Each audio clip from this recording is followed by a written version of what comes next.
Nah, sekarang kita sudah tahu nih sejarahnya, apa itu kriptografi dan juga sejarahnya gitu ya. Sekarang kita bertanya nih, apa pentingnya kriptografi di zaman modern seperti sekarang? Atau kita rubah pertanyaan, kenapa kita masih menggunakan kriptografi? Ini kan ilmunya sudah lama nih, apa masih relevan gitu ya? Jawabannya ya tentu saja masih relevan ya teman-teman, karena eh, kita bicara di zaman dulu ya. Zaman dulu saja sudah ada gitu ya orang-orang yang melakukan spionase, yang melakukan eh, pengendusan data dan lain sebagainya. Apalagi di zaman sekarang yang sudah serba canggih dan semua hal bisa dilakukan dan semua hal sudah serba modern dan canggih. Tentu saja data itu menjadi hal yang sangat penting untuk diamankan sekarang ini. Kita di pandemi COVID-19 ya sekarang. Kita di mana-mana sudah serba online gitu ya. Kita belajar online gitu. Dan kerja juga online. Dan bayangkan jika kita kerja online, kita mengirimkan data kepada kolega kita atau perusahaan kita atau kepada seseorang yang data tersebut penting. Bayangkan jika data yang seharusnya jadi rahasia itu diketahui oleh orang-orang tertentu. Dan cara orang-orang untuk mengetahui data itu sudah canggih sekarang ya. Mereka sudah menggunakan software-software dan juga sudah ahli sekali. Makanya ilmu kriptografi sekarang ini sudah berkembang dan semakin sulit untuk dipecahkan. Teman-teman mungkin yang terbiasa dengan pemrograman, mungkin teman-teman tahu ada beberapa algoritma kriptografi yang kita gunakan untuk mengunci kata sandi. Seperti awalnya itu ada MD5 gitu ya, terus ada hash seperti SH256 ya, yang awalnya dua arah sekarang sudah satu arah, yang mana kalau algoritma dua arah itu masih bisa dipecahkan seperti MD5 ya teman-teman. Dan sekarang sudah kompleks lagi, itu ada SH256 yang mana hanya bisa mengenkripsi data satu arah, jadi tidak bisa dikembalikan lagi ke semula gitu ya. Dan salah satunya kejahatan-kejahatan yang bisa dilakukan terkait dengan data, yang pertama itulah cyber spionage. Apa itu cyber spionage? Spionase itu sendiri adalah sebuah terminologi atau istilah untuk orang-orang apa ya, orang-orang intelijen, orang-orang yang kerjanya memata-matai tetapi di dunia nyata, seperti James Bond gitu ya kalau di film-film, agen 007 gitu, itu kan adalah salah satu karakter spionase. Nah, ketika sudah masuk ke ranah online atau dunia maya, maka akan ditemukan yang namanya cyber spionase. Yang dilakukannya sama, itu memata-matai, pengendusan dan juga menyadap data, tetapi secara maya, secara online gitu ya. Salah satu kejahatan yang paling fenomenal itu namanya sniffing atau pengendusan. Yang mana sniffing ini sendiri bertujuan untuk mengetahui isi sebuah data yang dipertukarkan. Jadi seperti ini skema dari sniffing itu ya, teman-teman. Antara A dan B itu ada sniffer di tengah-tengah yang tugasnya untuk menyadap atau mengendus gitu ya, apa isi dari data tersebut. Ini sangat bahaya sekali. Ya, teman-teman tidak tahu mereka menyadap pesan teman-teman karena mereka berada di antara teman-teman gitu ya. Jadi sangat susah sekali dilacak. Dan sniffing ini sudah canggih sekali sekarang cara-caranya. Dan mereka masuk ke layer, kan kita punya 7 layer nih kalau di data nih. Ada application layer, network layer dan lain sebagainya. Jadi sniffing ini mereka masuk di layer-layer tadi untuk mengetahui lapisan-lapisan data tersebut apa sih isinya gitu. Makanya sangat penting sekali untuk mengamankan data ketika teman-teman ingin melakukan pertukaran data. Makanya aplikasi-aplikasi sekarang tuh sudah menerapkan algoritma kriptografi semua, seperti WhatsApp nih. Mereka punya algoritma end-to-end dan aplikasi-aplikasi lainnya yang tujuannya untuk menyelamatkan teman-teman atau kita semua dari para sniffer. Bukan sniper ya, tapi sniffer, sniffing. Mungkin teman-teman sudah baca ya, ada kasus dulunya bahwasanya presiden kita SBY itu pernah disadap datanya. Bayangkan teman-teman, zaman sekarang yang sudah diterapkan kriptografi saja sudah masih bisa disadap gitu ya. Makanya para ilmuwan itu sendiri masih mengembangkan gimana caranya kriptografi ini bisa lebih aman gitu ya. Walaupun ya tidak ada yang paling aman, karena setiap yang paling aman, setiap algoritma kriptografi yang mencapai puncak keamanan, maka orang-orang hacker atau cracker atau lain sebagainya, mereka akan berusaha untuk menyerang sampai mereka menemukan cara atau celah untuk masuk ke sana. Tapi tentu saja itu susah sekali ya teman-teman. Nah, sekarang kita akan lihat beberapa software yang digunakan untuk melakukan sniffing data. Yang pertama ada Wireshark, yang mana di penelitian saya kemarin menggunakan tools ini, itu Wireshark gitu ya.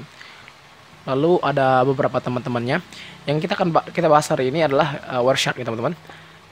Beberapa tools sniffing sendiri ada yang namanya Wireshark, lalu ada Savius OmniPeek, lalu ada TCP dump. Kita akan bahas Wireshark ya teman-teman, karena di penelitian saya menggunakan Wireshark. Jadi kita bisa lihat di sana pengujian cobanya. Awalnya kita akan ngirim sebuah pesan. Ini adalah aplikasi yang saya bikin sendiri ya teman-teman. Mungkin teman-teman yang mengikuti channel ini, teman-teman sudah tahu kalau channel ini punya sesi di mana saya melakukan pembuatan sebuah program untuk melakukan pertukaran data, itu chattingan ya teman-teman. Teman-teman bisa cek di channel ini. Di sana saya uji coba ketika saya mengirimkan pesan tanpa menggunakan kriptografi. Dan ketika saya lakukan sniffing atau pengendusan dari tools Wireshark ini, ternyata benar sekali teman-teman, data saya bisa dibaca. Sangat bahaya sekali. Teman-teman bisa lihat tuh, datanya jelas sekali bisa dibaca. Sangat-sangat berbahaya sekali dan sangat rentan. Sangat-sangat wajar kenapa WhatsApp terus-terusan melakukan perbaikan terhadap kriptografi mereka, melakukan perbaikan terhadap enkripsi mereka gitu ya. Lalu pada uji coba selanjutnya saya melakukan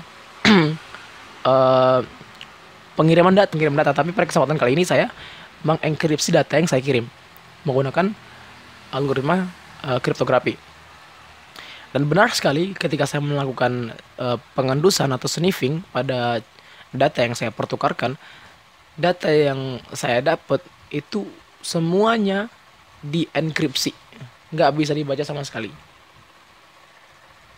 Karena kriptografi yang saya gunakan pada waktu itu adalah kriptografi yang berlapis-lapis ya, sudah masuk ke layer ketiga gitu.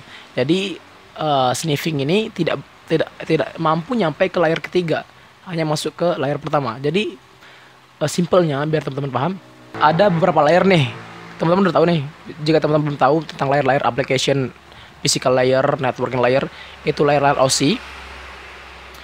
Teman-teman bisa cek pembahasannya di link deskripsi bawah video ini. Bahwasanya di layer tersebut ada data-data di filter gitu ya. Istilahnya tuh disaring gitu.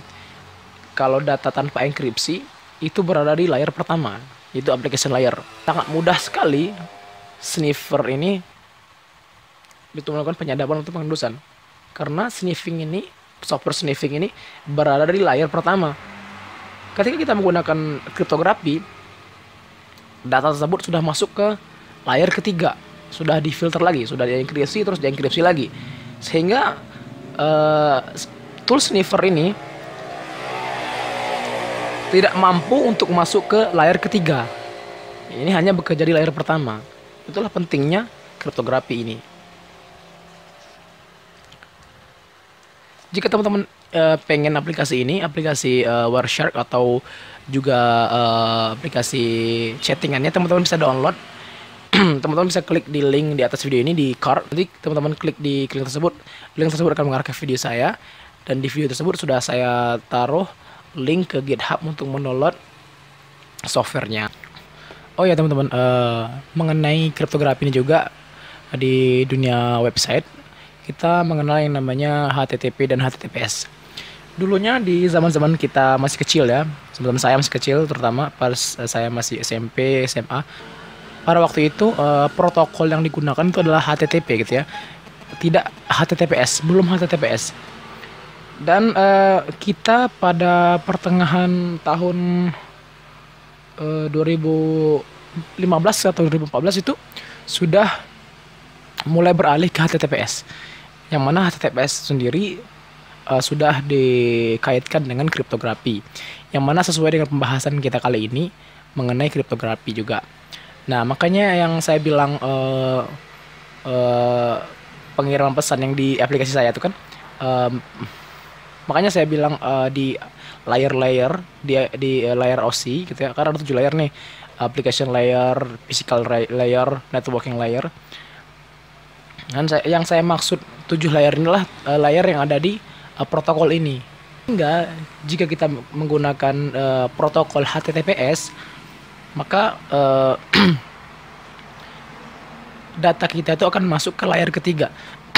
Data kita itu akan masuk ke layar ketiga ya, yakni network layer, sehingga tidak bisa dijangkau oleh software sniffing manapun, karena software sniffing itu sendiri bekerja pada application layer, yang mana application layer itu berada di layer pertama. Itulah mengapa pesan-pesan yang ada di contoh tadi tidak bisa dibaca, karena pesannya sudah dienkripsi dan masuk ke layar ketiga, yaitu network layer. Itulah alasannya kenapa pesan tidak bisa dibaca. Jadi kriptografi yang saya gunakan itu adalah kriptografi sesuai dengan standar dari protokol tersebut. Seperti itu teman-teman. Oke teman-teman, mungkin di video ini sudah terlalu panjang. Segitu saja dulu untuk pembahasan kriptografinya di part pertama. Kita akan lanjutkan di part selanjutnya, yang mana part selanjutnya akan membahas lebih lanjut mengenai kriptografi, dan mungkin selanjutnya kita akan membuat sebuah contoh kasus, dan kita akan terapkan juga sebuah algoritma kriptografi kepada sebuah kasus kita gitu, sehingga kita bisa lebih mengerti apa itu kriptografi dan lebih paham fungsi dari kriptografi itu sendiri. Oke teman-teman, sekian untuk video kali ini. Jangan lupa untuk selalu dukung channel ini untuk menyebarkan ilmu-ilmu yang bermanfaat, terutama di bidang teknologi. Semangat buat teman-teman semua yang baru belajar bahasa pemrograman, dan semoga teman-teman bisa mengerti apa yang saya jelaskan tadi. Jika teman-teman ada yang tidak mengerti, teman-teman bisa tanyakan di kolom komentar, atau teman-teman bisa DM saya di Instagram. Saya juga sudah cantumkan juga akun Instagram saya di kolom deskripsi. Sekian teman-teman, saya Erik Ruansyah, pamit undur diri. Assalamualaikum warahmatullahi wabarakatuh. Di program ini, di link deskripsi bawah ini, kalian bisa download gratis. Cukup bayar dengan BPJS. Bye.